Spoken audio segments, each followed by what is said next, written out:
Good morning. It's a joy to welcome everyone to the Unitarian Universalist Fellowship of Harford County.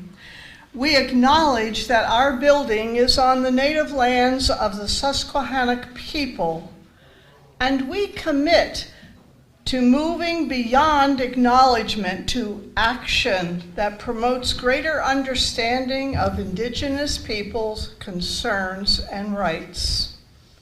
I'm J. Sue Henry, and it's my pleasure to be the worship associate for, it really is, Sandy Gibbons.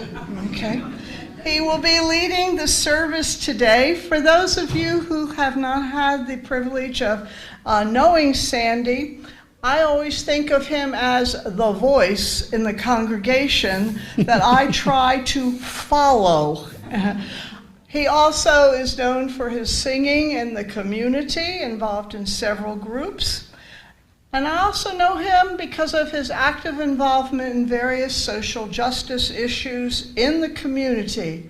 In his spare time, he does work as a microbiologist at Aberdeen Proving Grounds. We also have, oh, there she is, the pleasure of our Brenna Kupperman as our musician. So we will now begin. We gather in community to share in life's meaning, in care and community, and open our hearts and minds to the sacred truth known by many names.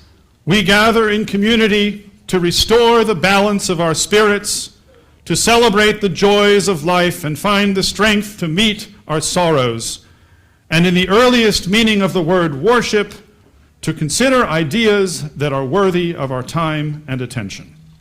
Unitarian Universalism is a religious tradition that values diversity and embraces the wisdom of all faiths.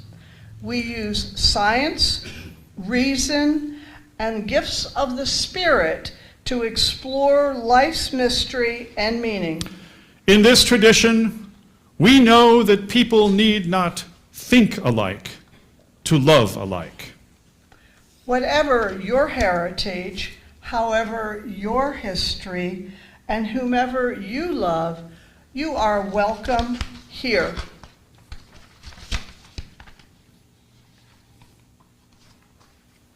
Now may the sound of the bell and the music of our prelude center us as we enter into a time of worship.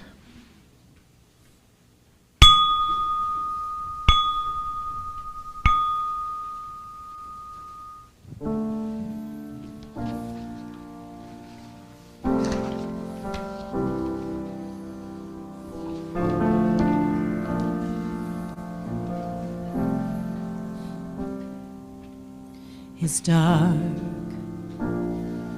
perhaps the darkest hour of all. Hearts are breaking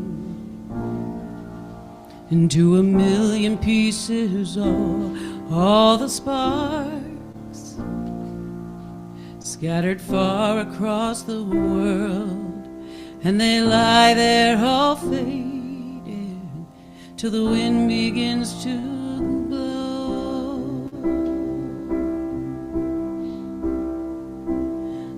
they glow, and the heat begins to grow, and the night begins to go, and every spark starts a fire in every soul. All the beacons in the night standing strong.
Good morning. Our opening words today, like much of the other thematic material in this service, is drawn from a mix of sci-fi and fantasy literature. In this case, it will be from J.R.R. Tolkien's epic, The Lord of the Rings. There, peeping amongst a cloud rack above a dark tor high up in the mountains, Sam saw a white star twinkle for a while. The beauty of it smote his heart as he looked up out of the forsaken land, and hope returned to him. For like a shaft clear and cold, the thought pierced him that in the end, the shadow was only a small and passing thing. There was light and beauty forever beyond its reach. Please join us for our opening hymn today, number 189 in the gray hymnal, Light of Ages and of Nations.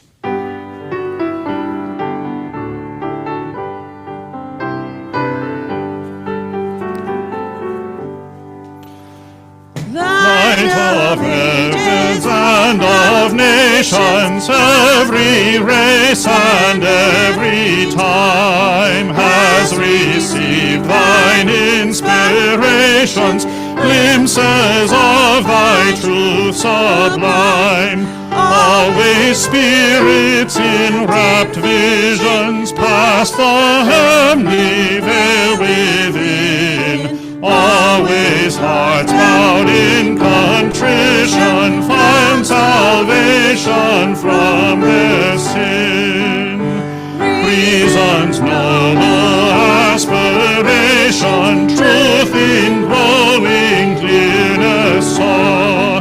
Conscience spoke its condemnation, or proclaimed eternal law, while thine inward revelations told thy saints their prayers were heard.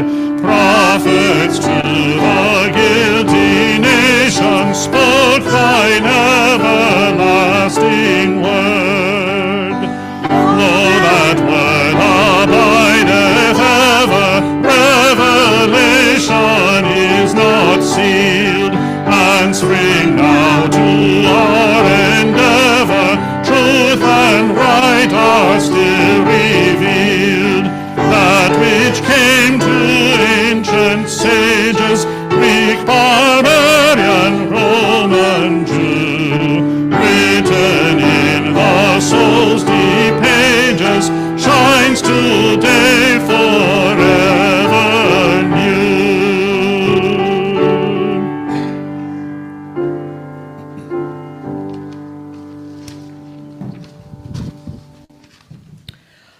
Our chalice lighting reading this morning is titled Afraid of the Dark by Andrew Pakula. In sightless night, terrors draw near, nameless fears of talon and tooth.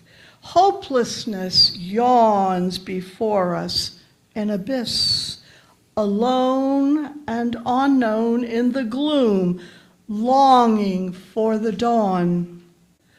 O sacred flame, blaze forth, wisdom brought to life.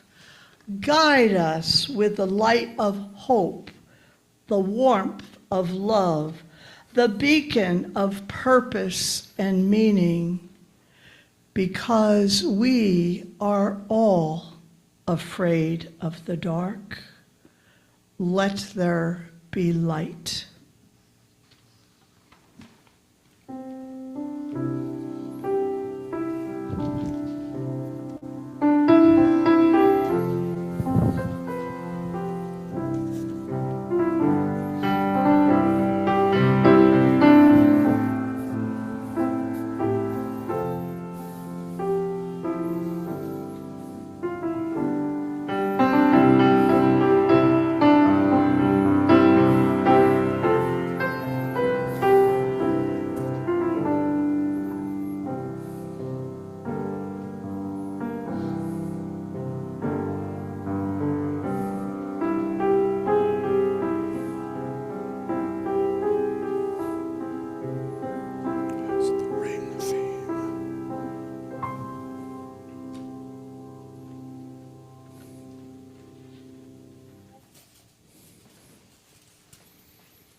Each Sunday, we invite those gathered here to support the mission of this congregation by offering a financial contribution.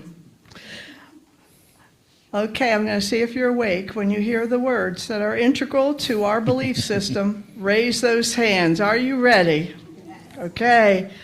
With love at the center, members here care for one another and extend that care into the wider community through actions for equity and justice, which, no matter how small, work toward the transformation, let me say that one again, transformation, okay, of our world. The fellowship intentionally welcomes the pluralism of theological beliefs as members seek to learn and grow, acknowledging our interdependence as we help each other toward deeper understanding. Financial contributions allow this congregation to reach out to all who seek a life-affirming message of love and hope. If you're online, click the link in the Zoom chat to contribute. If you're on site, you may also place a donation in the basket or use your device to donate through the link at uufhc.net. There are two links, remember. One is for pledges and one for general offerings. Whatever your method you choose, your generosity helps to grow a healthier, more joyful UU community, and in keeping with our religious heritage, to draw the circle of love and justice a little wider. They're a pretty smart group, Sandy. Yeah. Okay.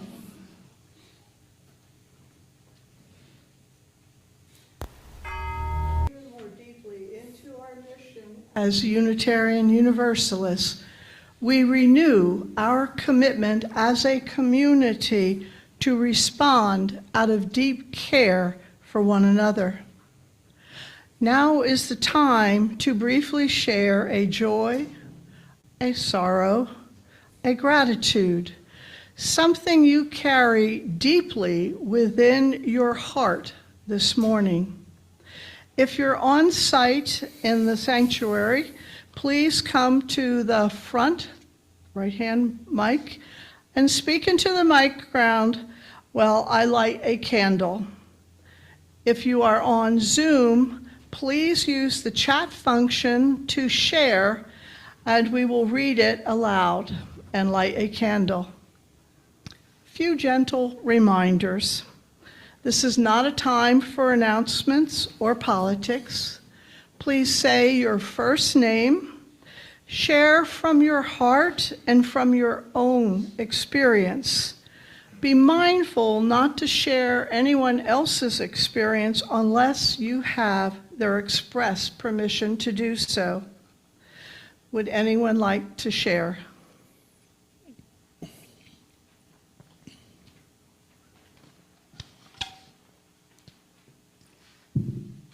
And so we have lit together our candles of grief, sorrow, and joy. I will now invite 3 of our youth to join us as we spread that light to beacons throughout our sanctuary. As we do that, I want to issue a correction to the order of service in the printed materials that you received. The last reading we've already done, in case you hadn't noticed that. There will be a substitute, I will substitute a different text, and you will hear that at the end. How shall we begin to live out our free faith? Nurture this precious light. When we do, we are beacons of freedom, creating a safe place to rest, explore, and innovate. Nurture this precious light.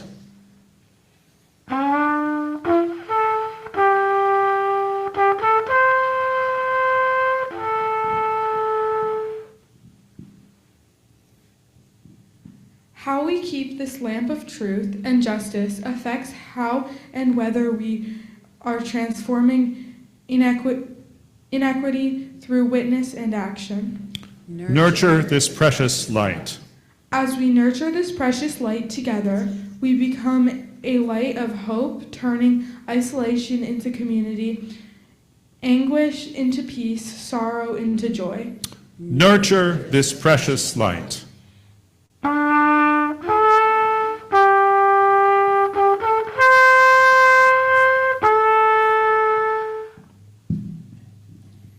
As we do, our faith burns a steady flame of innovation, banishing illusion, creating a new, renewing way together.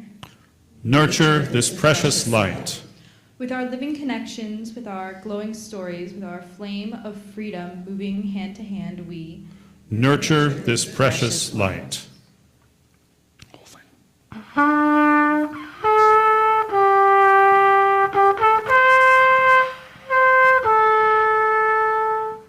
Keep going.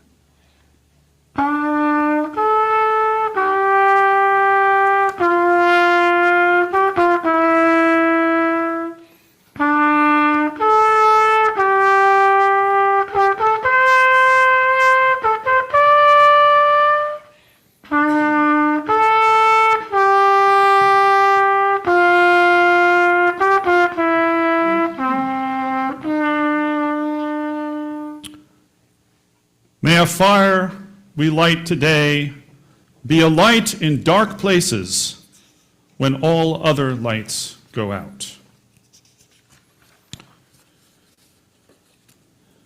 In one of the most famous scenes in Peter Jackson's film adaptation of Tolkien's Lord of the Rings, the young hobbit, Peregrine Took, also known as Pippin, is one of the four hobbits central to the story, surreptitiously climbs a stone tower upon which is perched precariously a neat stack of wood that is maintained by the kingdom of Gondor as part of a network of signals to be activated in a time of need. The steward of the city, Denethor, his mind nearly overthrown by his repeated gazing into one of the ancient and corrupted seeing stones of Middle-earth, the Palantiri. That name sound familiar, anyone? In an attempt to discern the right path forward for the realm entrusted to him, has abandoned hope and is neglecting his city's needed preparations for the impending onslaught of the minions of the evil realm of Mordor. Oh, the parallels. Mount Doom scrolling, anyone? Pippin successfully lights the pyre, climbs back down, and he and Gandalf, his wizard friend whom I am channeling today, mentor and at times instigator, watch, along with the audience who is treated to a series of spectacular helicopter shots of New Zealand's exquisite geography, as a series of similar beacons are lit across the White Mountains, signaling to the people of the neighboring kingdom of Rohan, the home of the Horse Lords. Okay, bear with me here, folks. That Gondor's capital of Minas Tirith is in aid of need, and at the conclusion of the scene, Gandalf explains, the beacons are lit, hope is kindled.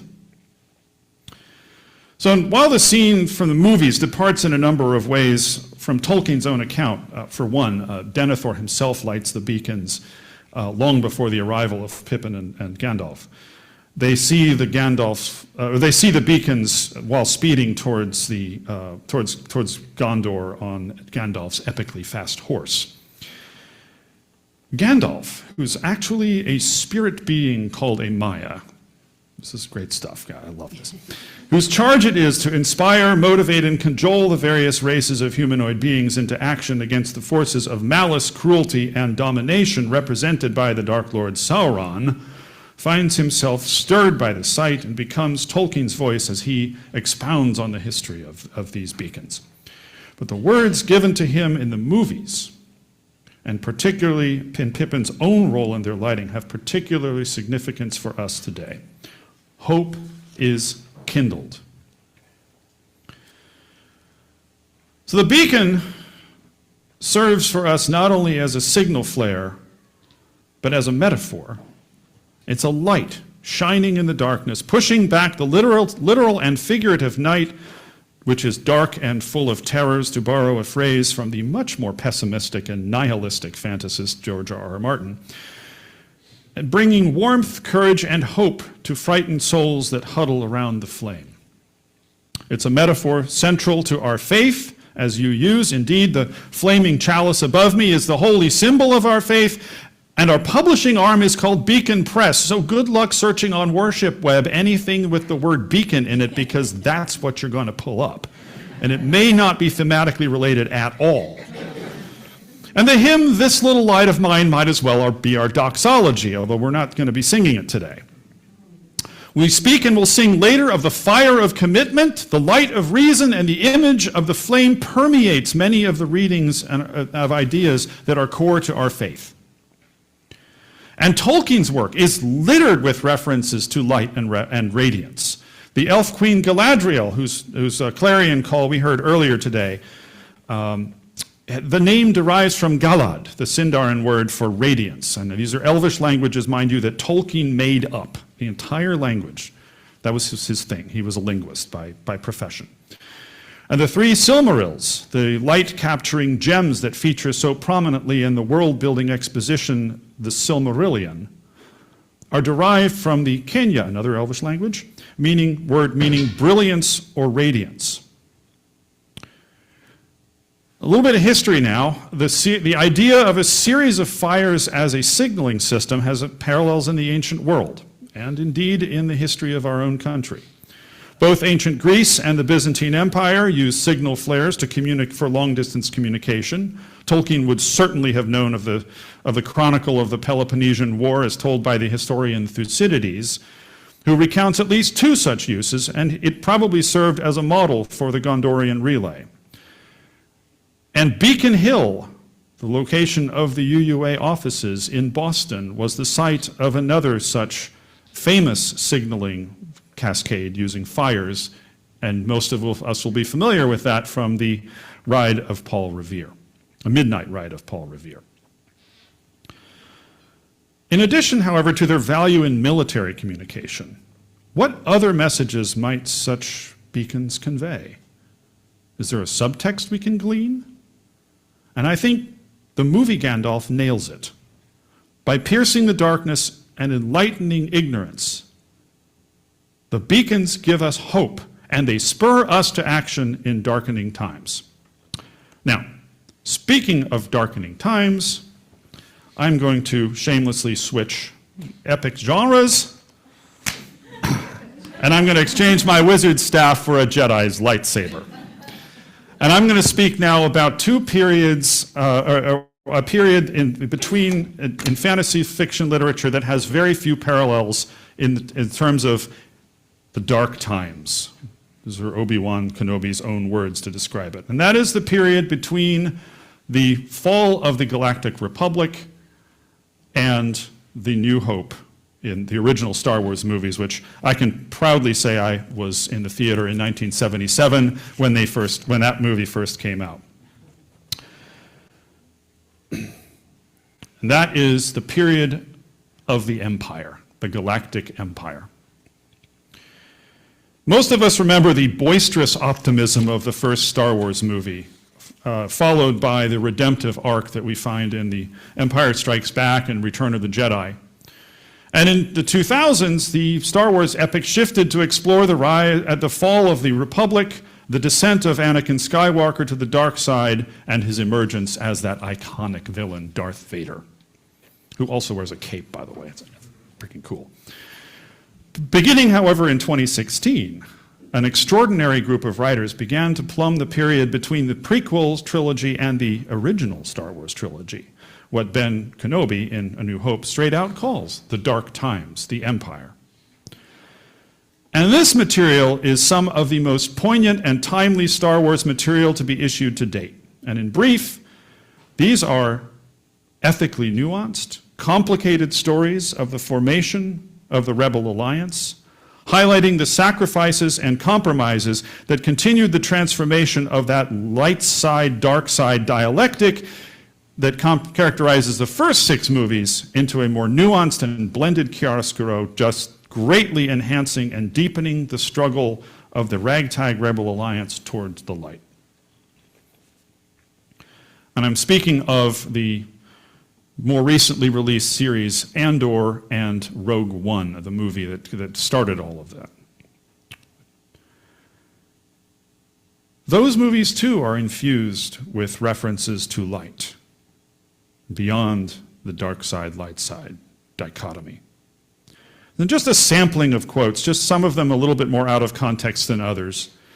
The Empire is a disease that thrives in darkness.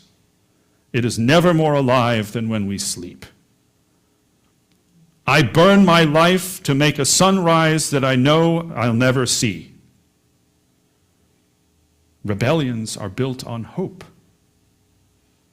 And finally, during a conversation about an unprepared resistance movement, from which we drove today's offering, or offertory music. What if it goes up in flames? Then it will burn very brightly. And again, the reference to a signal fire, a beacon shining forth, inspiring hope or rallying action and resistance to tyranny and oppression. I won't spoil the work any further, but I encourage you to visit these amazing pieces of Star Wars narrative. So the question for us today, I'm going to go back into Gandalf mode here, is how can we relate the metaphor of that beacon to our own world and to our own lives, and to our spiritual practices as Unitarian Universalists and our actions in this world? And I will begin on focusing on some of the features that we clearly can associate with the beacon. First and foremost, it's visible. It's obvious, it's unashamed, it sticks out, it's not hidden, nor is it necessarily pointed in any one direction. It is intended to be seen, and widely. And the first beacon in a series is alone in the darkness. Unitarians and Unitarian Universalists have often been at the forefront of social justice issues and struggles over the years.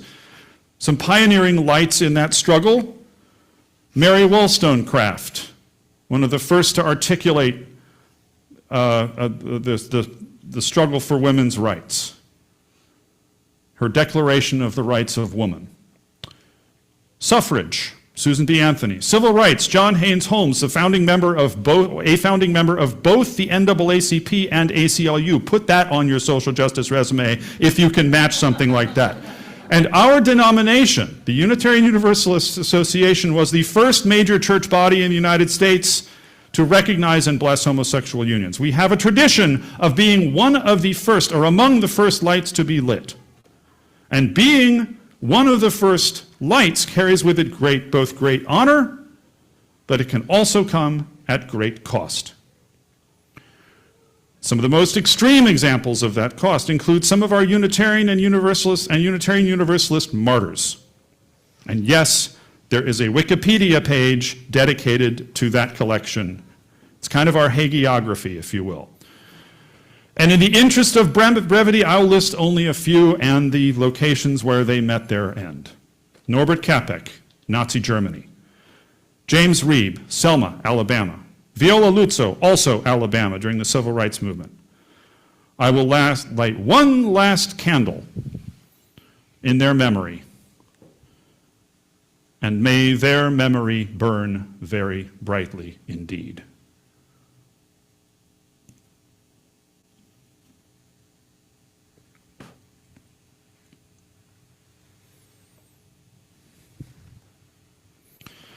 So to be sure, becoming a beacon is not without risk. But our principles do not just provide a set of guidelines for our behavior. They commit us to action. Our sixth principle says it for us. Sets the goal of world community with peace, liberty, and justice for all. And I ask you, what good is having a goal if you don't intend to score on it? Or act in ways that get your team closer to that goal? Thus, despite those risks, Many Unitarian Universalists have found that, as Martin Luther put it in his refusal to recant his writings that were critical of the Catholic Church, "Here I stand, I cannot do otherwise." And when we stand together on the bridge, facing the assembled hosts of evil and injustice, we will be able to say, "We are the servants of the sacred fire, wielders of the flame of Anor. Dark fire will not avail you, flame of Udun. Go back to the shadow. You shall not pass." So, to paraphrase the poet Matthew Arnold, here we are, as on a darkening plain, swept with confused alarms of struggle and flight. But, unlike in his despairing poem, Dover Beach, we have the spiritual tools to pierce the darkness, to make small the shadows. We can choose to set our hearts ablaze and ride out to meet the armies of ignorance and despair. And in due time, we will kindle the new hope that emerges like a flame in the night and become, in Galadriel's own words, a light to you in dark places when all other lights go out. Please join me in our closing hymn, The Fire of Commitment, which is number 28, or 1028 in the Teal hymnal. Thank you. From the light of days, remember, burns a beacon bright and clear, guiding hands and hearts and servants that the flame when the fire of commitment sets our mind and soul ablaze, when our hunger and our passion meet and call us on our way, when we live with deep assurance of the flame that burns within, then our promise finds fulfillment and our future can begin.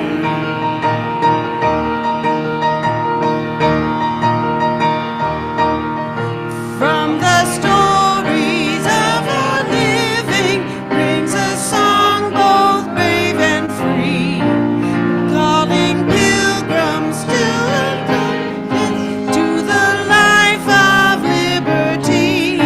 When the fire of commitment sets our mind and soul ablaze, when our hunger and our passion meet and call us on our way, when we live with deep assurance of the flame that burns within, then our promise finds fulfillment and our future can begin.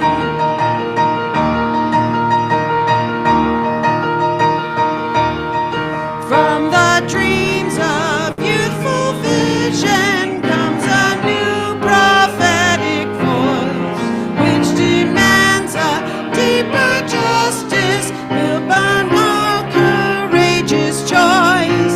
When the fire of commitment sets our mind and soul ablaze, when our hunger and our passion meet to call us on our way, when we live with deep assurance of the flame that burns within, then our promise finds fulfillment and our future can begin.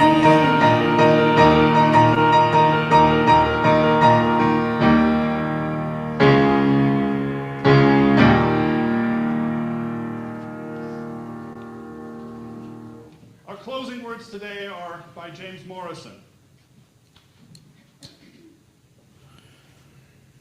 Within each of our hearts, there is a most glorious light.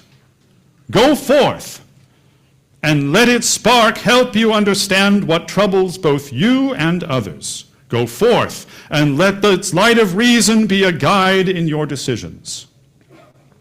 Go forth, and bring its ray of hope to those in need of help in both body and spirit, that they may find healing.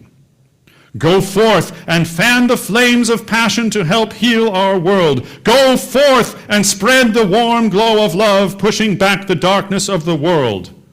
Go forth and share your glorious light with the world.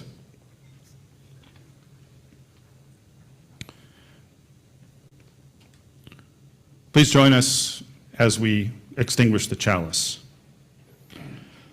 Now we extinguish this flame, but not the light of truth, the warmth of community, or the fire of commitment. These we carry in our hearts and out into all the world. Our final musical offering comes from the Florida State University Chorus under the direction of Andre Thomas, who stated in a lecture that this spiritual may have served as a signal to enslaved person to be prepared for the trip to freedom. We may have extinguished our chalice, but we keep our lamps trimmed and burning, for our time is drawing nigh.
I'd like to express appreciation to Sandy for that most thought-provoking and inspiring message this morning, as well as to his daughter, who played a beautiful trumpet, even with their elf ears on. And to Jen and the youth who participated in the lighting of the candles, and of course to our Brenna on the piano. And now I have not received any announcements other than if Jeff, if you wanted to give a reminder to everyone. While Jeff is making his way up to the microphone, I will just add that the first Sunday health check will not be held on the first Sunday, but the first Sunday health check will be held on the second Sunday because of another conflict. But we will be here to do blood pressures, etc. at that time. Hello, everyone. I just wanted to remind everyone of the CPR and Stop the Bleed training coming up. It's going to be held here at UUFHC on Monday, September 15th, starting around 4:30 p.m. It's two courses, bystander CPR, which teaches you how to do basic CPR and how to use an automated external defibrillator. And then there's a Stop the Bleed course, which teaches you how to help somebody if they have life-threatening bleeding. And again, that that's training is open to anyone 14 years of age or older. You do need to make a phone call to register. You have to call the Community Outreach and Health Improvement line for the Medical, Upper Chesapeake, and that number is 800-515-0044. Thank you, Jeff.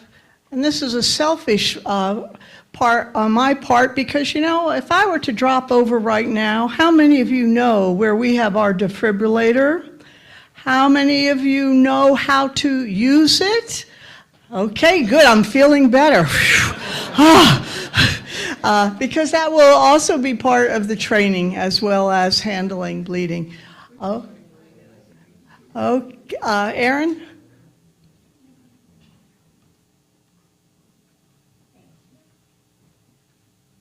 Hi, I'm Erin Gallagher. I'm representing the RE committee today.